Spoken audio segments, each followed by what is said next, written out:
பூஜ்யாய ராகவேந்திராய சத்ய தர்மரதாய ச பஜதாம் கல்பவ்ருக்ஷாய நமதாம் காமதேனுவே கிருஷ்ணாய வாசுதேவாய தேவகி நந்தனாய ச நந்தகோபகுமாராய கோவிந்தாய நமோ நமஹ.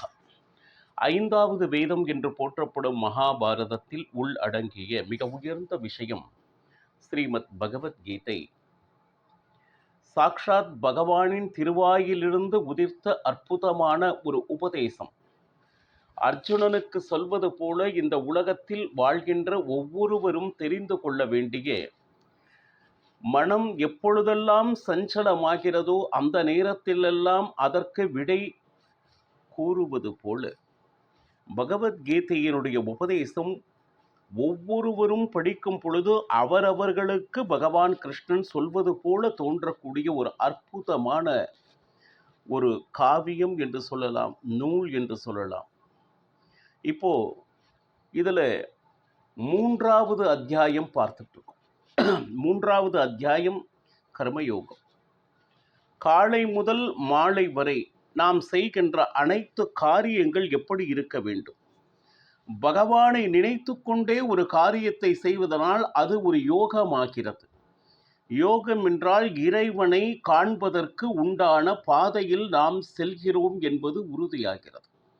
எப்படி இருந்தாலும் ஏதோ ஒரு செயல்களை மனிதன் செய்து கொண்டுதான் இருக்கிறான். ஆனால் பகவானை மனதில் நினைத்து கொண்டு அந்த காரியத்தை செய்யும் பொழுது தன்னை அறியாமல் ஒரு கர்மயோகத்தில் அவன் செய்கிறான் அப்படின்னு சொல்லிட்டு, இந்த உலகத்தில் பிறக்கும் பொழுதே யாகம் போன்று நம் கர்மங்களை செய்ய வேண்டும் என்று விவரித்து கொண்டு இருக்கிறார். இது இறைவனால் நியமிக்கப்பட்ட ஒரு விஷயம்.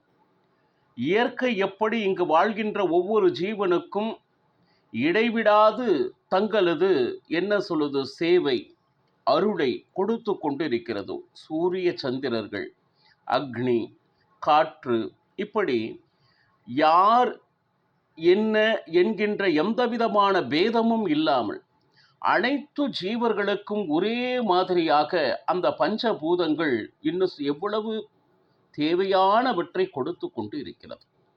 அதே போல இதற்கெல்லாம் மிக முக்கியமான காரணமாக நமக்கு பகவான் இட்டிருக்கக்கூடிய ஒரு பொறுப்பு, நாம் யாகம் செய்ய வேண்டும். இந்த சங்கிலி எப்படி இயற்கை தொடர்ச்சியாக நமக்கு சேவை செய்கிறது, அதற்கு ஒவ்வொரு மனிதனும் இந்த கர்மங்களை அதை யாகமாக செய்ய வேண்டும் என்று அறிவுறுத்தி கொண்டு இருக்கிறார். இப்போ இதுவரையிலும் 3வது அத்தியாயத்தில் 14 ஸ்லோகங்கள் பார்த்திருக்கும். 15வது ஸ்லோகம், கர்ம பிரம்மோத்பவம் வித்தி பிரம்மாக்ஷர சமுத்பவம் தஸ்மா சர்வகதம் பிரம்ம நித்யம் யக்ஞே பிரதிஷ்டிதம். இது 15வது ஸ்லோகத்தில் பகவான் கிருஷ்ணன் சொல்ல வருவது என்ன? இதுவரையிலும் ஒவ்வொரு ஜீவனும் செய்யவே வேண்டிய ஒரு கடமைகள் என்ன என்ன, இதையெல்லாம் யார் விதிக்கிறார்கள், இதை செய்தே ஆக வேண்டும் என்று யார் மூலமாக நமக்கு அறிவுறுத்தப்படுகிறது அப்படின்னு சொல்லிட்டு பார்த்தோம்னா, வேதங்களை அடிப்படையாக கொண்டு காலை முதல் இறைவனுக்கும் தேவர்களுக்கும் செய்ய வேண்டியது என்ன என்கின்ற நியமங்களை தொகுத்து நமக்கு கொடுக்கப்பட்டிருக்கிறது. இதில் நாம் எந்த அளவுக்கு செய்கிறோம் அது வேறு. ஆனா வேதங்களில் ஒரு மனிதனாக பிறந்து விட்டால் நம்மை அறியாமல், நம் கண்ணுக்கு தெரியாமல் நமக்கு எவ்வளவோ சேவைகளை செய்து கொண்டிருக்கக்கூடிய இயற்கை, அந்த இயற்கைக்கு நன்றி பாராட்டுவதற்கு நாம் என்ன என்ன செய்ய வேண்டிய தர்மங்கள் என்ன என்று சொல்லப்பட்டிருக்கிறது. இப்படி ஒரு விஷயம் இருக்கிறது என்பதனையே அறியாதபடி வாழ்ந்து மறைந்தும் விடுகிறார்கள். அப்ப என்னன்னா, நாம் எப்படி வாழ்ந்தோம், எதையெல்லாம் அனுபவித்து வாழ்ந்தோம் அப்படின்னு சொல்லிட்டு யோசித்து, எதையெல்லாம் நமக்கு கொடையாக இறைவன் கொடுத்தானோ அதற்கு நன்றி பாராட்டாது நம் வாழ்வை முடித்து கொள்கிறோம். நிச்சயமாக அது பாவமான ஒரு வாழ்க்கையாக இருக்கும். அதை நிச்சயம் அனுபவிக்க வேண்டும். ஒன்று சொல்றேன் கேளுங்கோ. நிறைய நோய்வாய்ப்படுறாங்கோ. எந்த ஒரு காரியம் செய்தாலும் ஏதோ ஒரு என்ன சொல்லுது தடை வருகிறது அப்படின்னு சொல்லிட்டு இறைவன் என்னை சோதிக்கிறான் அப்படின்னு சொல்லிட்டு இறைவன் மேல பழிய போர்த்து கொண்டு நொந்து வாழ்க்கையை நகர்த்துபவர்கள் பலர். இந்த கஷ்டங்கள், இந்த விக்னங்கள் அவர்களுக்கு எதனால் வந்தது என்று தயவு செய்து சிந்திப்பதே இல்லை. நம்மளுடைய வாழ்க்கை தர்மத்தின்படி நடக்கும் பொழுது இந்த மாதிரி தொந்தரவுகள் எந்த ஜென்மத்திலும் நமக்கு வருவதில்லை. ஆனால் இதையெல்லாம் அசட்டை செய்து வாழ்நாளில் சிறிது கூட இதை பற்றி சிந்திக்காது வாழ்ந்து முடித்தவர்கள் நிச்சயமாக அந்த பாவ கணக்கை இந்த மாதிரி அனுபவித்துத்தான் தீர வேண்டும். நம்மை அறியாமல் நமக்கு நேர்கின்ற துன்பங்களுக்கு வேறு யாரும் காரணமில்லை பக்தர்களே. அந்த துன்பத்தினுடைய மூலம் எங்கிருந்து வந்தது என்றால் உன்னால் வந்தது. நீ செய்ததே நீ அனுபவித்துக் கொண்டிருக்கிறாயே தவிர இதற்கும் பகவானுக்கும் தேவர்களுக்கும் எந்த காரணமும் இல்லை என்பதை முதலில் அறிந்து கொள் பக்தா. அப்போ வேதங்கள் என்ன கூறியிருக்கிறதோ அதை படி ஒருவன் என்னென்ன காரியங்களை செய்ய வேண்டும் என்பதை ரொம்ப அற்புதமாக கூறிக்கொண்டு இருக்கிறார். அது போக பாருங்க, வேதங்கள் எங்கிருந்து வந்தன? வேதத்துல சொல்லப்பட்டிருக்கு. வேதத்தை யாரோ ஒருவன் எழுதி இருக்க வேண்டுமே, யார் அவர் அப்படின்னு பார்த்தா சாக்ஷாத் பகவான் இடம் இருந்து தோன்றியதே வேதங்கள். அப்போ இந்த தர்மங்கள் வேறு யாரும் நமக்கு சுட்டி காட்டவில்லை. பகவானே ஒவ்வொரு ஜீவனும் இப்படி நடக்க வேண்டும் என்று வேதம் சொன்னால் அது பகவான் சொன்ன மாதிரி அப்படின்னு சொல்லிட்டு, அப்போ வேதம் வேறு பகவான் வேறு என்று தயவு செய்து பார்க்காதீங்க. நீங்க எந்த ஒரு காரியத்தை நீங்கள் செய்தாலும், அது யாகமாக இருந்தாலும் வேறு எந்த காரியமாக இருந்தாலும் அதற்குள்ளும் பகவான் இருந்து கொண்டு நாம் செய்கின்ற அனைத்தையும் ஸ்வீகாரம் செய்து கொண்டிருக்கிறார். நீங்கள் எந்த காட்சியை பார்த்தாலும் இந்த உலகத்தினால் படைக்கப்பட்ட அனைத்து பொருட்களும் அவனால் உருவாக்கப்பட்டது, அவனால் இயக்கப்பட்டு கொண்டிருக்கிறது. பார்க்கின்ற வஸ்துவுக்கு உள் எல்லாம் அவனை காண்பது என்பது ஆன்மீக அறிவு. அவனுடைய படைப்பில் எவ்வளவு அதிசயங்கள், எவ்வளவு ஆனந்தங்கள் நிரப்பி வைத்திருக்கிறான் என்று அவனையே நினைத்து நம் வாழ்க்கையை கழிப்பது என்பது மிகப்பெரிய வரம் பக்தர்களே. இப்போ அடுத்த ஸ்லோகம் 16, 3வது அத்தியாயம். ஏவம் பிரவர்த்திதம் சக்கரம் நானுவர்தய தீஹயகா அகாயுர் இந்திரியாராமு மோகம் பார்த்தச ஜீவதி. இது 3வது அத்தியாயம் 16வது ஸ்லோகம். அர்ஜுனா, பகவான் கிருஷ்ணன் தன்னுடைய சீடனை பார்த்து வேதங்களில் என்னென்ன நியமங்கள் கூறப்பட்டிருக்கின்றனோ இந்த மாதிரி இந்த யாக சக்கரம் இது. இப்போ நாம் யாகம் என்று செய்யும் பொழுது அந்த யாகத்தில் அந்த அக்னி எழும்பும் போது அதனுடைய புகையானது நேராக மேகமாக்கி மழையாக நமக்கே வழங்குகிறது. அந்த மழை வரும் பொழுதுதான் பூமியில் அந்த தானியங்களை விளைவிக்கக்கூடிய சக்தி மழை நீரில் இருக்கிறது.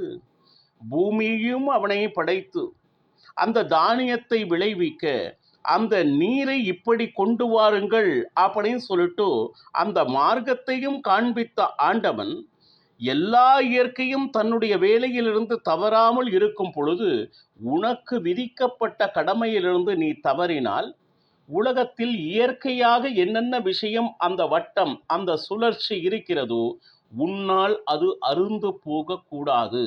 அப்போ இது செய்யலாமா வேண்டாமா என்று சிந்திக்க அல்ல, நீ செய்தே ஆக வேண்டும். இந்த உலகத்தினுடைய அந்த சுழற்சி நடைபெறும் என்றால் ஒவ்வொருவருக்கும் இந்த கடமை விதிக்கப்பட்டிருக்கிறது. இன்று செய்யலாம் நாளை வேண்டாம் அப்படின்னா இன்னைக்கு தண்ணி வேண்டாமா, இன்னைக்கு தானியம் வேண்டாமா, இன்று அந்த சூரிய வெளிச்சம் வேண்டாமா? அப்போ நீ மட்டும் உன்னுடைய கடமையில் தவறும் பொழுது இயற்கை அதனுடைய கடமையிலிருந்து என்றும் தவறுவதில்லை. ஒருவேளை தவறு நடக்கிறது என்றால் அதுக்கு நீயே காரணமாக இருக்கிறாய் என்று எச்சரிக்கிறது பகவத்கீதை. உனக்கு விதிக்கப்பட்ட கடமை என்ன யாகம் செய்ய வேண்டுமோ, நாம் எந்த குலத்தில் எந்த தர்மங்களை கடைபிடிக்க வேண்டும் என்று நிர்ணயிக்கப்பட்டிருக்கிறதோ, எந்த காரணத்தை கொண்டும் அந்த தர்மத்தை செய்யாமல் விடக்கூடாது. நம்ம எங்கு பிறக்க வேண்டும் அப்படின்னு சொல்லிட்டு நாமனாக தீர்மானிக்க முடியாது. இறைவனுடைய கருணையினால் நாம் அங்கு பிறக்கிறோம். நம்மளுடைய மூதாதையர்கள் வழிவழியாக என்ன செய்து வந்தார்களோ அதை எந்த காலத்திலும் விட்டுவிடக்கூடாது என்று பக்தர்களை எச்சரிக்கிறது பகவத்கீதை. ஏன்னா அதை செய்யும் போதுதான் இந்த சுழற்சியானது பூர்த்தியாகிறது. இயற்கையும் இயங்கும், மனித வாழ்வு மேம்படும், அனைவரும் சந்தோஷமாக இருப்பார்கள். அந்த சுழற்சிக்கு நீ தடையாக இருந்தால் அந்த தடையினால் வருகின்ற பாபத்தை நீ அனுபவித்துத்தான் தெரிய வேண்டும். இது எப்பொழுது தெரியுது தெரியுங்களா? ஏதோ ஒரு துன்பத்தை வேறு வழியே இல்லாமல் அனுபவித்து வரும் நிலையில் இதே இவ்வளவு கஷ்டம் எனக்கு தேவையா இறைவா என்று வேண்டும் பொழுது அப்பொழுது தெரிகிறது. ஆனால் நீ செய் என்று ரொம்ப அற்புதமாக மெதுவாக சாந்தமாக அறிவுரை கூறிய போது அதை ஏற்காது அங்கும் இங்கும் அலைந்து கொண்டிருக்கும் பொழுது அப்பொழுது தெரிவதில்லை. அதனுடைய பலன் அனுபவிக்கும் போது அது அனுபவிக்க முடியாது புலம்பிக் கொண்டு இருக்கின்ற நிலையே இன்று அதிகமாக பார்க்க முடிகிறது.